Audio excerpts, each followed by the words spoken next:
음, 예, 안녕하십니까. 평생투자 파트너입니다. 오늘은 9월 16일 금요일입니다. 우선 방송 전에, 저희 방송은 상당히 좀 지루하기 때문에 속도를 1.5배속 정도 하고 이렇게 들으시면 그래도 좀 덜 졸립습니다. 오늘 한 세 가지 정도 이야기를 좀 할 텐데요. 첫 번째는, 경기라는 것과 주가라는 것이 같지 않다. 좀 다르다라는 이야기를 좀 하고요. 두 번째는 그런 좀 이야기가 있었는데요. 지금 시기에 이제부터 코덱스 200을 적립식으로 매수하자. 그 어제 말씀드렸던 거 있잖아요. 그거에 대해서 계좌를 하나의 계좌에서 원래 내가 사용하고 있던 계좌에서 해야 되느냐, 혹은 어, 계좌를 좀 분리해서 따로 해야 되느냐, 적립식 계좌를 이런 이야기를 했는데 그거에 대한 저의 생각도 말씀드리고, 세 번째는 오늘 좀 슬프지만 TNL이라는 종목을 매도했습니다. 사실 좋은 회사인데 현금을 좀 확보해야 된다라는 이런 좀 뭔지 모르는 좀 압박감에 좀 하게 되었습니다. 그래서 요것을 좀 이야기를 해보면, 일단 이런 그 경기와 주가 이야기 전에 요런 이야기가 좀 많아요. 뭐냐면 회원분들 통화를 이제 해보면 지금은 현금을 좀 가지고 있다가 내년에 경기 침체가 온다고 하니까, 그리고 내년에 어떤 주가의 바닥에서 그때부터 시작하는 게 어떠냐, 이런 이야기들. 그리고 뭐 많은 어떤 유튜브에서도 그런 이야기를 합니다. 지금은 뭐 내년 더 뭐 무서운 게 온다, 뭐 이런 내용이 나오는데요. 제 생각은 어떠냐면, 만약에 올해가 지금 코스피가 막 이렇게 빠졌잖아요. 그리고 조금 최근에 반등하는데 요 정도 왔는데 다시 내년에 또 한번 이렇게 빠진다, 혹은 뭐 반등하고 빠진다 라고 했을 때 여기가 바닥인지 내년이 바닥인지 사실 이거는 그 당시 때는 진짜 모릅니다. 만약에 그 내년에 이런 또 어떤 약세장이 왔을 때 그때도 지금과 같은 무서운 이야기들이 많이 나올 거거든요.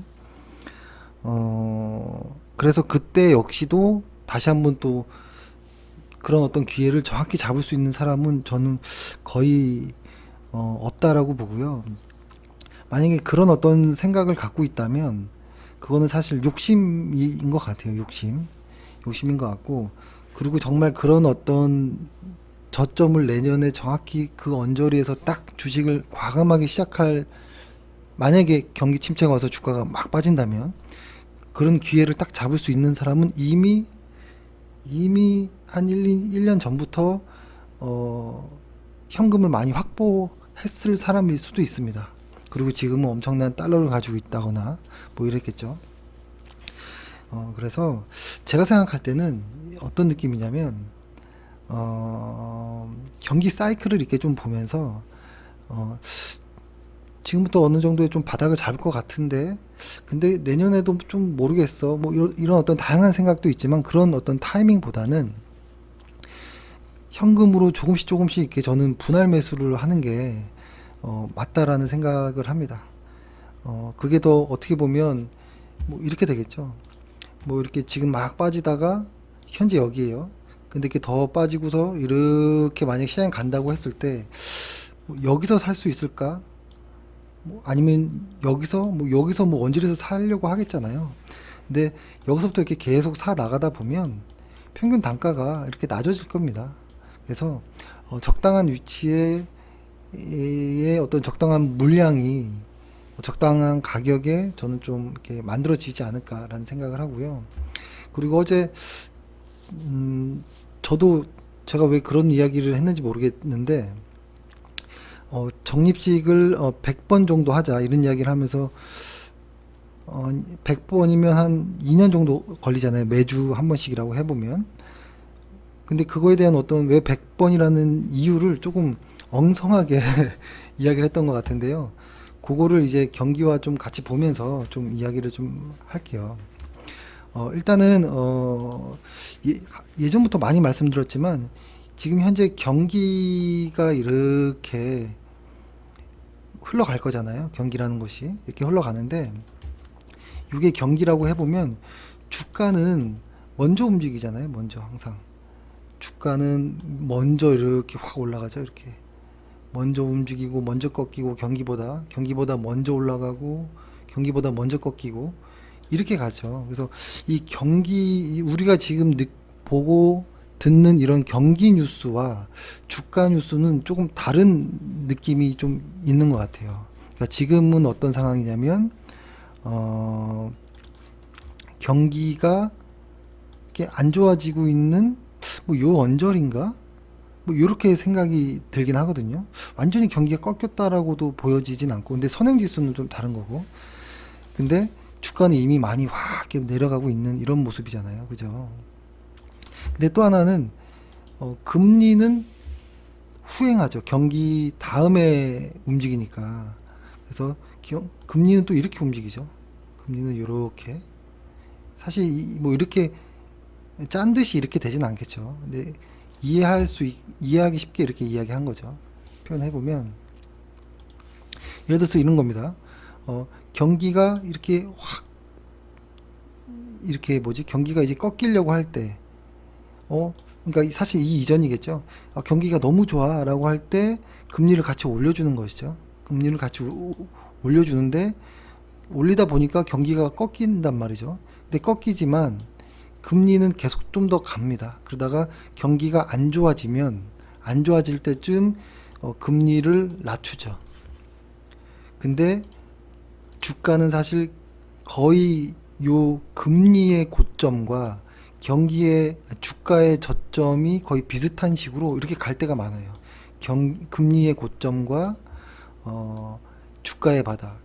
여기도 금리의 고점과 주가의 바닥이 좀 비슷하게 갈 때가 항상 있었던 것 같거든요. 근데 지금은 뭐 금리를 올리고 있는 시기이니까 이니까 아직은 뭐 주가의 바닥이 나오지 않았겠다 이런 생각도 좀 들기도 하고 그리고 지금은 또 어떤 느낌도 있냐면 불확실성이라는 게 좀 있는 것 같아요. 불확실성. 음, 예를 들어서 이런 거죠. 9월 달에 이제 금방 9월이 오니 9월 다음 주죠. 벌써 다음 주 그죠? 다음 주에 FMC에서 100bp를 올리는 것이야? 뭐 75bp를 올리는 것이야? 라는 어떤 공포감, 이 불확실성의 시장이 더 변동을 하는 거라고 보여지고요. 그 다음에 만약에 금리를 세게 빵 올려버렸어요. 9월 달에. 그러면 이제 금리의 어떤 상승은 여기 보면 금리의 상승은 이제 둔화될 거란 말이죠. 그 다음에 나오는 어떤 무서운 이야기들은 금리가 너무 높으면 경기 침체로 오는 거 아니야? 라는 어떤 그 다음에 이슈는 그런 노이즈들로 좀 가득하겠죠. 근데 그런 금리와 경기는 주가의 사이클보다 후행한다라는 것을 좀 보셨으면 좋겠고, 이 이 주가의 사이클을 보려면 이런 경기 사이클과 어떤 금리 사이클보다는 저는 OECD 선행지수를 보는 게 좋을 것 같아요. 보면은 이게 제가 지금 노트북인데요. 좀 느리니까요. 좀 시간이 좀 걸릴 수 있습니다. 이렇게 보면 이 거의 뭐 비슷하게 가거든요. 이 OECD 선행지수의 어떤 사이클과 주가가 이게 보면은 대략적으로 뭐 한 2년 정도의 어떤 바닥들이 이렇게 나오는 게 보이죠. 그죠? 2년 정도. 2년 정도 이렇게. 그럼 한 요 정도 되려나? 2년 정도면? 뭐 이렇게 생각할 수도 있겠죠. 근데 이것이 왜 그러냐면 이 이야기는 시장에서도 이제 슬슬 나오기 시작하거든요. 시장에서도. 어, 이건 뭐 다들 뭐 아실 내용이지만 지금 요 7월 언저리가 고점이었고 지금 이제 8월 달이거든요. 근데 보면 이게 지금 잘 안 보일 수 있겠는데 이거 조금만 확대해서 보면 어떻게 보이냐면 요거를 제가 조금 더 확대해 볼게요.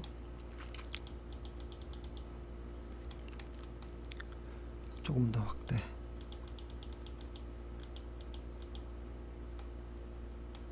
조금 이제 조금 보이네요.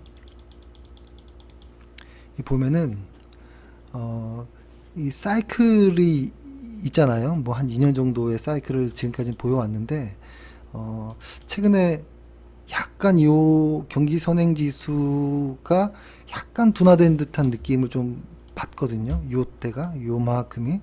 그러니까 이게 잘 보면은 여기서 슬슬 떨어지다가 확 떨어지다가 여기서 약간 속도가 죽는 듯한 느낌. 이거는 뭐 너무 근데 당연한 겁니다. 이 7월의 고점이 이 과거 이 7월에 이 이전까지가 요 이전이 높은 어떤 기고 효과가 로 인해서 이제 YOY로 했을 때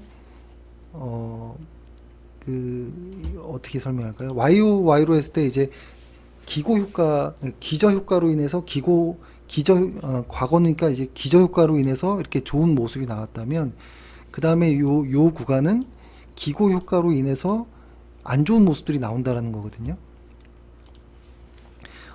그렇다면 지금은 이제 요런 모습들로 인해서 이제 앞으로는 좋은 모습들이 나올 수 있다라는 그런 내용입니다.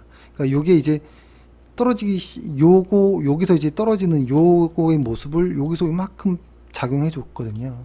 그러니까 요거를 제가 좀 말주변이 항상 없어가지고 조금 재미가 없는데, 이거를 이렇게 보면은 오늘따라 컴퓨터가 좀 이상합니다. 뭐 이렇게 되겠죠. 뭐 예를 들어서 여기 때 어떤 기고 효과로 인해서 이제 아니죠. 여기 요 반대죠. 여기 때 강력한 걸로 인해서 여기서부터는 안 좋을 수도 있고, 여기서부터는 이제 점점점 떨어지잖아요. 그러면 이것이 여기서부터는 반대로 작용해서 바닥을 잡으면서 이제 좋은 모습들이 나올 수 있다라는 거죠. 그러니까 기저효과, 기고효과로 인해서. 근데 이것이 어떻게 보면 뭐 숫자 장난일 수도 있는데, 이런 어떤 숫자들을 보고 판단하기 때문에 다 같이 이것들을 보는 것이죠. 그래서 이제부터는 이 강력한 것의 끝이 나왔다라는 것이죠. 그리고 지금 벌써 하나 꺾였고, 꺾인 게 여기 이만큼이 약간의 둔화되는 모습이 나왔고, 앞으로 더 꺾이면서 내려간다면 여기는 더 빠진다라기보다는 이렇게 바닥을 잡을 확률이 높습니다. 지금이 9월이니까 이제 3분기가 끝난 거죠. 그렇게 따지면 4분기, 내년 1분기 때는 바닥이 만들어질 가능성이 높지 않을까라는 생각이 들고요. 그거를 이제 사이클 상으로 보면 뭐 4분기, 1분기 때 이렇게 만약에 바닥을 잡는다면, 울퉁불퉁한 바닥을 잡는다면 2분기, 3분기 혹은 뭐 4분기까지도 이렇게 좀 이렇게 갈 가능성이 있습니다. 그래서 지금이, 그러니까 여기에 보면은 7월이었고, 만약에 7월이라고 하고, 그죠? 또 내년에 또 7월이 또 있을 거고, 그죠? 그러면은 22년이고 23년, 네, 23년 뭐 한 2, 3분기는 좀 시장이 많이 좋지 않을까? 뭐 이런 생각도 그냥 해보는 거죠, 소설로. 근데 이제 모르죠. 이 기간이 어떻게 얼마나 많이 걸릴지 이런 거는 모르겠습니다만, 이런 어떤 기저 효과가 이제 발생하기 시작했다라는 것이죠. 이렇게 내려가기 시작하니까. 그렇죠? 지금 여기 데이터는 이제 여기 게 아니고 밑에 걸 보고 점점점 아래 거와 비교하게 될 거니까요. 이제 조금 요거에서는 부담이 좀 줄어들면서 바닥을 잡는 뭐 이런 모습들이 좀 나오지 않을까. 이거는 주가 경기 선행 지수, OECD 경기 선행 지수이기 때문에 경기보다 확실히 좀 빠릅니다. 그래서 어쩔 때는 뭐 그러니까 주가보다는 뭐 느린 것 같긴 합니다. 근데 거의 비슷하거나. 그래서 제 생각에는 주가와 어떤 경기를 볼 것이 아니라 주가와 어떤 경기보다 더 이게 바로 이렇게 다이렉트로 안 되니까 경기 선행 지수를 보면 그 주가와 어느 정도 좀 비슷하게 가지 않을까. 이게 지금 보고 있는 게 경기 선행 지수잖아요. 그렇죠? 그래서 이런 모습으로 좀 이해하시면 좋겠다. 그래서 지금부터 만약에 적립식을 한다면 한 6개월, 1년은 고생할 수도 있겠죠. 그 다음에 나머지 또 6개월, 1년은 또 행복한 어떤 수익의 구간이 나올 수도 있지 않을까라는 생각에서 2년 정도를 했고, 그 2년이란 시간이 뭐 플러스 마이너스가 있겠죠, 당연히. 근데 그런 것들을 감안해서 좀 여유 있는 자금으로 좀 해보자라는 것이고, 사실 지금 이렇게 시장이 힘든데 이러한 어떤 것들은 시간이 지나면 이게 어떻게 보면 추억이거든요. 그 추억이 기분 좋은 추억이 있느냐, 기분 나쁜 추억이 있느냐 이것이지만 지나고 나보면 그냥 추억입니다. 추억인데 이것을 기분 좋은 추억으로 만들 수 있다라는 것이죠.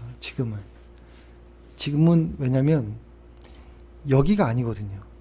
떨어지고 있는 구간이 아니고 이미 다 떨어진 상황이기 때문에 이미 기분 나빠버린 거 뭐 계속 기분 나빠서 뭐 하겠습니까? 이제부터는 지금부터 열심히 적립을 해서 적어도 내년 1년 정도 뭐 2, 3분기 이후부터는 좀 기분 좋아질 수도 있는 무언가를 지금 만들어 놔야 되지 않을까 라는 생각을 하고요.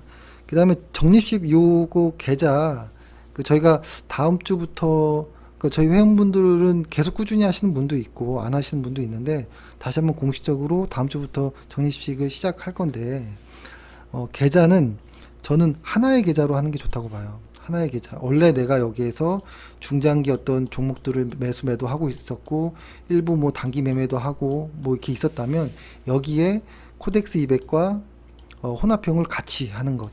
왜냐면 이거를 따로 이렇게 나눠서 이렇게 하다 보면은 계좌가 많아지고 만약에 여기 또 단기 매매까지 계좌 이렇게 나눠버리면 이상하게 어떤 계좌는 시간이 지나면 좀 소외되는 경우들이 확실히 있어요. 소외되고 잘 안 봐버리게 되는 그런 경우도 있고 또 하나는 또 이런 경우도 있습니다. 그 개별 주식 계좌가 있고 시장 혹은 뭐 달러를 사고 있는 이 계좌 이렇게 나눠졌을 때 개별 주식이 안 좋을 때 달러 계좌는 막 좋잖아요. 그러면 여기서 리밸런싱을 해야 되거든요. 여기 있는 돈을 일로 넣어야 되는데 떨어지고 있는 주식에는 손이 안 가는 거예요. 그러다 보면은 나중에 달러가 떨어질 때 손실을 먼저 달러가 떨어질 때 그걸 그대로 보고 있고 또 막상 주가가 오르면 또 올라서 또 못 사고 이런 경우들이 막 섞이거든요. 그래서 저는 이 계좌를 처음에는 하나의 계좌에서 개별 주식도 하고 단기 매매도 조금 하고 혼합형도 있고 코덱스 200도 있고 이렇게 해서 일정 금액 자산을 좀 이렇게 많이 키워놓은 상황에서 분리하는 건 괜찮을 수도 있는데 시작하고 경험하는 이 단계에서는 해봐야 됩니다. 같이 섞어서. 그러면은 계좌가 시장이 한 30% 빠졌는데 내 계좌는 한 10 몇 프로 뭐 밖에 전체 계좌는 10 몇 프로 정도밖에 안 빠졌네. 이렇게 느낌을 받을 수 있거든요. 근데 계좌가 다 분리되어 있으면 주식 계좌는 30%나 손실이야. 근데 얘는 뭐 플러스가 났네 하고서 얘만 자꾸 보게 되고 이 손실 난 거는 소외시켜 버립니다. 그래서 이런 것들을 막기 위해서 저는 하나의 계좌로 하시기를 좀 권해드립니다. 그리고 오늘 저희가 뭐 하나의 종목을 매도를 했는데요. 뭐 어떤 종목 장기 투자했던 종목 중에 하나를 매도했고 뭐 단기 매수한 것도 있고 뭐 그렇긴 한데 매도한 것만 이야기를 좀 하기로 했잖아요. 매수한 거는 뭔가 좀 사라고 하는 이런 뭐 이야기 같아서 좀 부담스럽고 그래서 오늘 매도한 거는 뭐 TNL이라는 건데요. 이 회사인데 이거는 사실 제가 어젯밤에도 리포트도 이제 올리기도 했었어요. 너무 좋은 회사고 3분기부터는 이제 정말 그러니까 실적이 굉장한데 아직도 막 저평가되어 있는 느낌도 많이 나거든요. 근데 주가는 많이 빠져 있고 사실 이 기업의 어떤 목표 주가는 저희가 같이 평가했을 때는 55,000원 이상에서 6만원 정도로 생각하고 있었거든요. 지금 가격대가 TNL을 한번 볼까요? 가격대가 이제 4만 원을 넘어섰거든요. 그래서 아직도 갈 일이 많은데 매도를 했습니다. 슬프지만. 사실 요거를 어떻게 매수를 했냐면, 좋은 회사니까 조금 모아두자. 뭐 요때는 뭐 타진 매수격으로 하고, 요때 2차 매수, 요때 3차 매수 이렇게 해서 평균 단가가 이렇게 맞춰진 상황에서 이제 시작하는 모습이었거든요. 이제 무언가가 나올 수 있겠다. 그리고 조금 기다렸던 거래량도 나오고, 수급도 수급 이 선 있잖아요. 초록색 이 선도 같이 쫙 올라가 주는 모습이 너무 좋았는데 이번 연도에는 수익보다는 손실을 좀 방어하자라는 의미도 있었고, 그 회원분들께서도 너무 현금이 없으니까 심적으로 너무 불안해하는 모습들도 있고 해서 현금을 확보하는 차원에서 한 8% 정도의 수익에서 그냥 마무리로 했고요. 사실은 저는 더 갈 수 있다. 그리고 요거 주간 차트로 봤을 때는 RSI가 요 60을 강하게 돌파하는 모습까지는 조금 기다려 봐야겠다 이런 생각을 했었거든요. 근데 모르죠. 이게 뭐 다음 주에 어떻게 될지 다다음 주에 어떻게 될지 모르겠지만 일단 지금은 현금을 좀 확보해서 어 일단 그래도 손실이 아니기 때문에 더 확보해서 좋은 회사인데 많이 빠진 거를, 그러니까 수익 난 거를 좀 팔고 손실 난 거, 좋은 회사가 손실 중이라면 좀 더 추가 매수하는 이런 걸로 생각을 하고 있고요. 저희의 원래 요 원저리 정도, 월간 차트상엔 요 원저리 정도까지, 그리고 월간 차트상 RSI가 60을 돌파해서 70 원저리까지 가는 걸 좀 보고, 그게 기간이 얼마나 걸릴지 모르겠지만 그렇게 좀 기다리자라고 생각했는데 매도해서 좀 아쉽습니다. 근데 여전히 좋은 기업이기 때문에 만약에라도 또 눌려서 싼 어떤 가격대가 나온다면 뭐 또 매수할 수도 있죠. 그리고 장기 투자의 개념이 아니라 이제 상승 추세가 만들어진다면 이 사이사이에서 단기 트레이딩도 해서 유동성을 좀 이렇게 활발하게 만들 수도 있다라는 생각을 합니다. 아이고 이렇게 하고요. 그리고 저희가 지금 요거 보고 있는 화면은 여기 그 HTS상 제휴 전문가 여기 화면에 들어가면, 여기 들어가면 뭐 차트 시황 관심 종목 뭐 이렇게 다운받고 뭐 관심 종목 실시간으로 보고 이런 것들이 다 있거든요. 이거 누르면 나오고요. 그럼 여기 있는 화면 그대로 뜰 것인데 이번에는 뭐 당분간 이 RSI를 보조지표의 메인으로 좀 놓고 보자, 연습을 하자, 이렇게 말씀드렸는데요. 하나 제가 느끼고 있는 이 RSI의 어떤 모습은 이런 게 있습니다. 이렇게 시장이 상승하고 하락하고 이런 추세들이 있잖아요. 근데 지금 보는 이런 RSI나 MACD 같은 이런 모멘텀 보조 지표들은 상승장일 때는 정말 잘 맞거든요.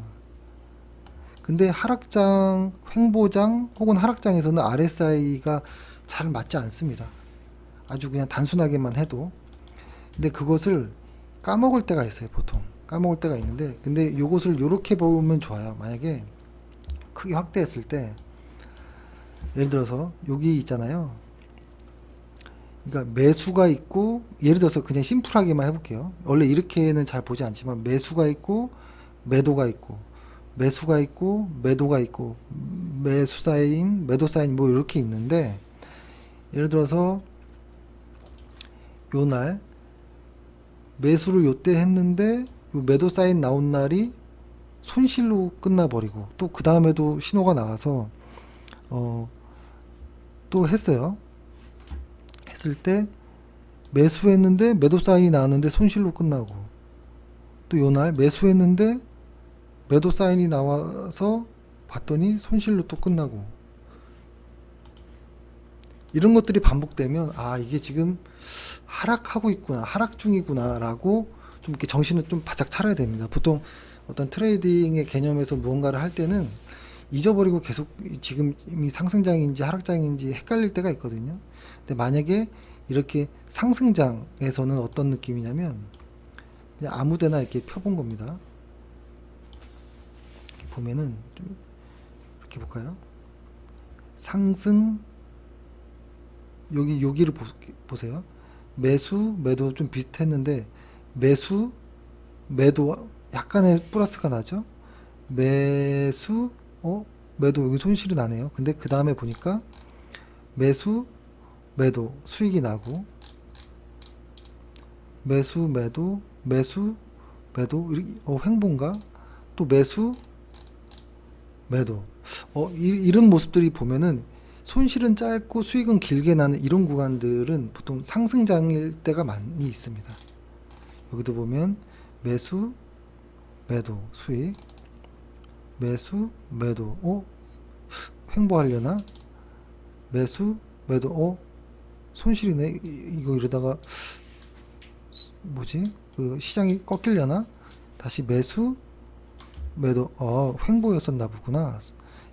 다음에 또 매수 매도 꺾이나 이런 것들을 계속 좀 이렇게 느끼는 거죠. 그러니까 이걸로 매수 매도 진짜 하는 건 아니고 만약에 요 사이클대로 했을 때 모멘텀 지표이기 때문에 상승장에서는 잘 맞고 횡보와 하락은 잘 안 맞는 이런 모습들을 간접적으로 체험할 수 있거든요. 여기서 매수 매도 그러니까 지금 코스피를 놔두고 하는 거잖아요. 그러니까 코스피를 봤을 때 이렇게 크게 놓고 이렇게 보지 않고 보통 일간 그 MTS 상에서 짧은 어떤 무언가를 가지고 이렇게 이만큼씩만 보면서 이렇게 하잖아요. 그때 이제 가끔씩 보면 지금이 무슨 장이지를 좀 느낄 수 있는 것이죠. 이때 만약에 매수하고 매도했으면 하락장이 시작되나? 다시 매수 매도 아니네 하락장이 아니었나? 또 매수 횡보하나 하락하나 뭐 이러면서 나름대로 무언가를 좀 이렇게 느끼려고 해보는 거죠. 이런 것들은 뭐 여러 가지 보조 지표들로 할 수도 있겠죠. 근데 일간 차트보다는 주간 차트가 더 활용하기가 좀 좋습니다. 이렇게 매수 매도 시그널을 시장으로 이렇게 놓고 봤을 때 지금 이렇게 저는 회원분들에게 이렇게 말씀드렸었거든요. 요 파란 선이 20주 이평선인데요. 20주 이평선에 사실 이게 말이 안 되는 거지만 그래도 20주 이평선 요 파란색 위에 있을 때는 어떤 트레이딩 개념이 괜찮고 매수의 입장이 좋고 파란색 아래에 있다면 매도의 어떤 입장으로 시장을 보자 이런 말씀을 드렸고요. 요거 역시 이렇게 시장을 이렇게 놓고 보면 여기 빨간색 여기 있잖아요. 매수 매도 매수 매도 또 매수 매도 매수 매도 횡보 매수 횡보 그러다가 매수 사인이 안 나오죠. 계속 하락하고 있죠. 다가 매수했는데 손실 하락장이구나 생각하는 거죠. 매수 손실 매수 손실 아직 하락장이 매수 매도 하락장이 계속 이어지구나. 매수 지금 여기대 매수했죠. 매수했는데 약간 지금은 하락보다 횡보로 가려나 뭐 이런 생각을 해보는 거죠. 근데 이거는 그냥 할 일 없으니까 해보는 겁니다. 혹시 그러려나 어차피 시장을 예측할 수는 없잖아요. 그래서 그냥 보는 거죠. 이걸 뭐 고지고대로 믿지 마시고요. 그런 말이 있어요. 이 기술적 지표들 여러 가지 지표들을 좀 공부하고 진짜로 한두 개 정도만 내 것으로 취하고 그 다음 다 잊어버리는 게 좋은 것 같아요. 왜냐면 그 어설프게 공부했던 보조지표들이 머릿속에 남으면 선입견들이 엄청나게 생깁니다. 그래서 보조지표들을 여러 개 깔고 놓고 보게 되거든요. 그러다 보면 어떤 거는 매수하라고 하는데 어떤 건 하지 말라고 하고 이게 막 섞입니다. 그리고 기간값을 늘리고 줄이고 하면서 막 합리화 시키거든요, 주가를. 그래서 그런 단계로 가면 이제부터 그때는 더 머리 아파진다라는 것이죠. 그래서 저는 한두 개 정도만 중요하다고 생각하는 보조지표 하나 혹은 많으면 두 개. 근데 저는 하나가 좋다고 보고요. 하나. 그다음에 이평선 하나. 거래량 하나. 뭐 요게 저는 가장 좋은 것 같고 제가 가장 선호하는 어떤 차트는 이렇게 주간 차트입니다. 주간 차트. 여기도 보면 오늘 매수 이번 주 마지막 매수가 나왔죠. 주간 차트상. 다음에 매도 시그널이 나올 때를 한번 보면 될 것 같아요. 이 종가를 오늘의 종가를 종가 위에서 끝나는지 아래에서 끝나는지 만약에 위에서 끝난다면 그때는 눌림목일 가능성도 있다라는 것이죠. 예를 들어서 뭐 이런 것이죠. 여기 해볼까요? 요 상승장 매수가 여기죠. 이걸 그어 볼게요. 여기 매수 슈 이렇게 왔죠. 근데 여기 매도 여기 위에 끝났잖아요. 그리고 다시 매수 사인이 이렇게 나왔는데 요때부터가 분할 매수도 할 수 있겠구나. 트레이딩 관점에서의 이야기입니다. 주간 차트상에서. 그래서 요 날짜에 해당하는 일간 차트로 들어가서 또 다시 RSI로 또 한번 싸움 해보는 거죠. 예. 뭐 이런 겁니다. 근데 이건 역시도 소설이고 뭐 소설이니까 뭐 굳이 뭐 고지고대로 안 들으셔도 되겠죠. 그렇죠? 아까 여기였나요? 7월 26일 이걸 일간 차트로도 한번 볼까요? 7월 26일이 여기네요. 7월 26일이 요 언저리였어요. 요 언저리. 그러니까 여기서부터 매도가 나왔잖아요. 그리고 다시 한번 매도가 나오는. 그러니까 뭐 요 언저리나 혹은 요 언저리가 근데 7월 26일이니까 아마 요 언저리가 될 것 같네요. 요 언저리. 요 언저리가 매수할 수 있었겠다. 분할 매수 혹은 요때 다시 매수 시그널이 나오는 요때가 매도 다시 이때는 눌림목 이후에 첫 상승이니까 이때는 조금 많이 상승했더라도 따라 들어가 볼까 이렇게 뭐 판단해 보는 거죠. 근데 갑자기 오늘 왜 여기까지 왔는지 모르겠지만 제가 예전에는 이 기술적 분석 이야기를 진짜 많이 했던 것 같거든요. 근데 어느 순간 안 하게 됐어요. 왜냐면 이 이야기를 하고 나서부터 회원분들이 아예 실적 이야기를 아예 안 하시더라고요. 계속 차트로만. 근데 차트로만 보다 보면 이런 약세장에서 테마주로 갈 때가 있거든요.